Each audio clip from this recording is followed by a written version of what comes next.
Hi everybody, it's Angela. I hope that things have been good and groovy for you as they have been for me. I'm trying to make some sort of optimal video recording situation. I'm in the parking lot of the grocery store. I just had lunch, a salad. It's been a minute and a great deal has been happening. I still have short hair, but I decided to perm it because it was really, really getting on my nerves. I didn't feel pretty, and feeling pretty is really important to me. I did feel pretty. I didn't feel sexy, and that's really important. So I decided to let it go. And I always do that on these videos, and I kind of hate that I do that now. I've set a really horrible precedent. Um, I need to get back to drinking a glass of wine with my videos.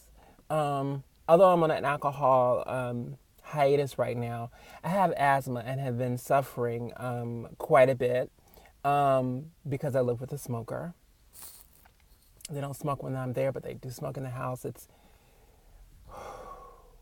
I'm really being tested right now with my patience and my perseverance and working hard to change my situation.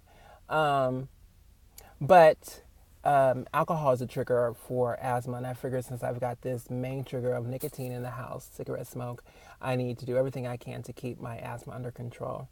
And I live with my mom. And this has triggered an overhaul in my life, like a health overhaul. I gained weight this past year after having SRS and having breast augmentation, and then having essentially two surgeries on my feet, two procedures on one, and then one procedure on the other. I've been through a lot, and so I've spent a lot of time in recovery this year, laid up in the bed on the beautiful drug we know as Percocet. And I gained weight. I blew up to about 195, which is the biggest I have ever been in my life. And, everybody around me really couldn't see.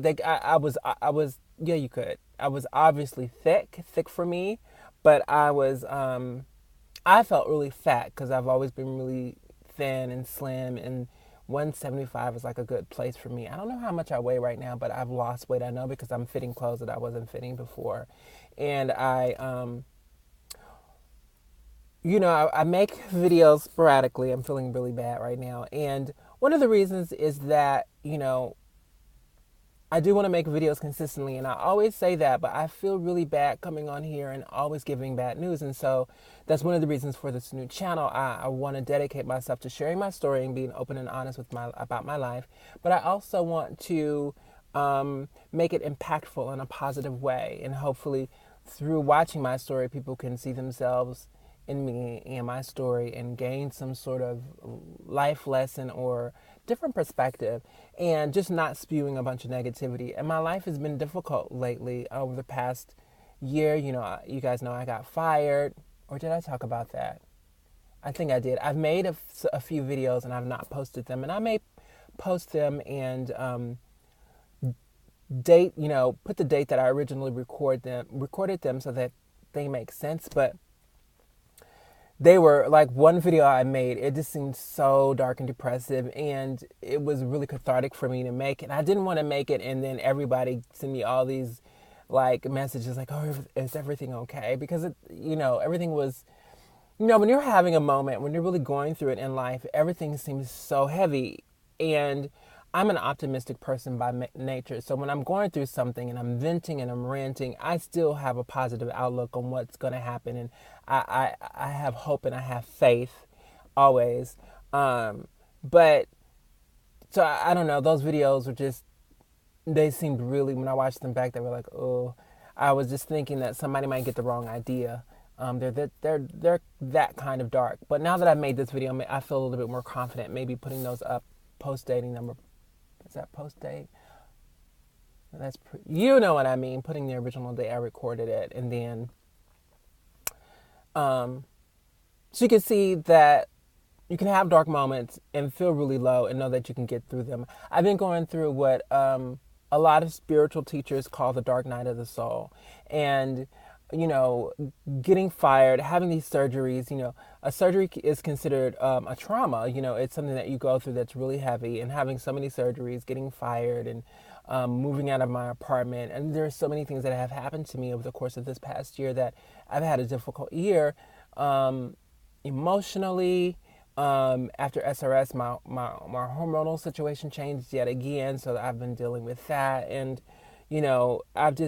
I've had a lot of what is the word that I want to use? Opportunity, I guess, to grow. I've had some hardships, and they've been difficult. And there have been a couple of moments where I just really didn't know what my life was going to look like, and things have turned around, and I'm doing good, and I've been able to stay afloat for the most part. Well, I've been able to stay afloat, and I think I just felt forlorn and as if my life felt really bleak. I didn't know where I was going. I didn't know where I was headed, and now I have a clear direction of what's to come. And I've learned some really great lessons that I want to share with you guys in some future posts. So this is just an update, just me checking in to say hi. I'm feeling kind of cute, and so I thought I would make a better. I'm gonna turn this backlight on and see if that helps at all. Does that help? I feel like it does. So anyway, I'm really excited to share with you guys. I gotta get the date, but I've been invited to speak in Cincinnati on Transgender Day of Remembrance, which is November the 20th. I've been invited to be to add a voice of diversity to this event, and so I'm really excited. I'm going to speak for about 15 to 20 minutes about my story, about my journey, how I got to where I am, and what I personally want to add what inclusivity means to me, what being inclusive means in the trans community and in the greater community that we live in. Because of course I'm being asked to add a voice of diversity, and I'm going to talk about what that really means to me.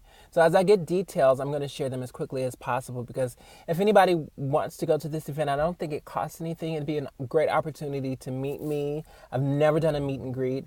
My videos don't garner that kind of viewership. I don't have that kind of viewership any longer, and this is on my new channel, which I think only has like a couple, maybe not even 200 subscribers, although I know that's gonna change once I get consistent. I'm not even worried about it, and I'm excited because, again, this channel is monetized. So as I blow up, because I absolutely expect to, as I blow up, it'll be just another avenue for me to earn some sort of revenue. What else? So yeah. Oh, and I'm really excited. I invited my dad to go to this talk, and he's so down. And my sister was telling me that he's really excited about it, which is funny because, talking about being inclusive, as you guys know, I have a lot of privilege in my life. Well, maybe you don't know. I come from a privileged background, not necessarily privileged in money, but privileged in support. As a trans person, I was thinking about this today. I had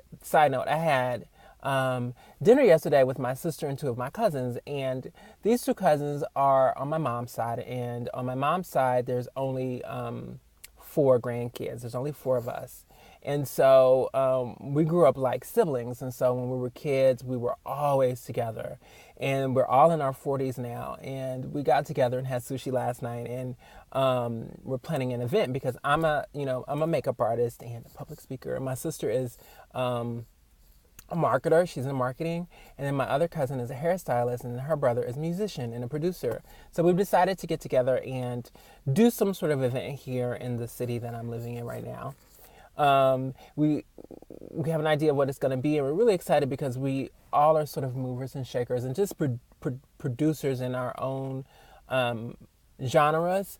And I just had a moment where I was just thinking about how I'm sitting with my family, and then my greater family, my other cousins on my dad's side, and just the amount of support that I've had through my transition. I have had no roadblocks when it comes to family support, and I feel as though that is a privilege because it's really shaped, I think, the kind of person that I've grown into as a trans person. And I know it can be rare to have this level of support.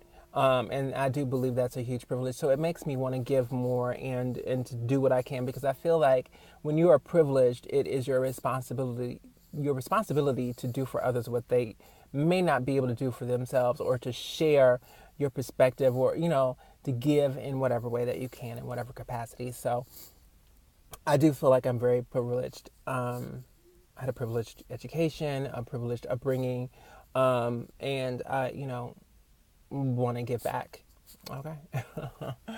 What else? So yeah, I guess that's it. So about my dad. So anyway, so like when I had mentioned to him my last speaking engagement, I mentioned it to him after the fact, after it had already gone down. One of the local newspapers here wrote an article, and I was in the article about the event, and I was quoted. My picture was there, and so I shared that with my dad, and he was a little upset that I didn't let him know ahead of time, because he was like, I would definitely support you. I want to be there for you. And I was like, it just kind of went over my head, because so often in this community, in this walk that we're on, we don't have that kind of support. And especially from our fathers as trans women, especially from what I've seen as, oh, I got a little tickle, especially as Black trans women, having our fathers in our lives. And my dad's been in my life my whole life, and it's always supported me. But, there was a moment when he was uncomfortable with my transition, but now he's like really good and really down. And so he wants to be there for me. So we're driving to to Cincinnati together, me, him, and his girlfriend. And now I happen to mention it to my brother, and he wants to go. So like, I'm just really overjoyed, and I feel blessed in this walk that my family, not just that they accept me, but they support me, and they want to be there for me, and they're like my cheerleaders and believe in me and respect me. So I'm going to leave it here. Enough of the gratitude spew. For all of you who have subscribed to me, I want to let you know that I'm grateful for you.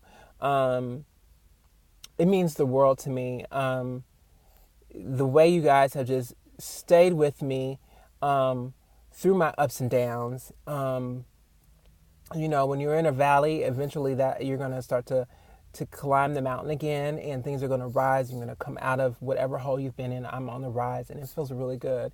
And I really want you guys to stay tuned, because I have some really great things planned for my life in the way that I want to share them with you. So yeah, as always, thank you for listening. Thank you for watching. Mwah. Peace and blessings. Okay. Bye.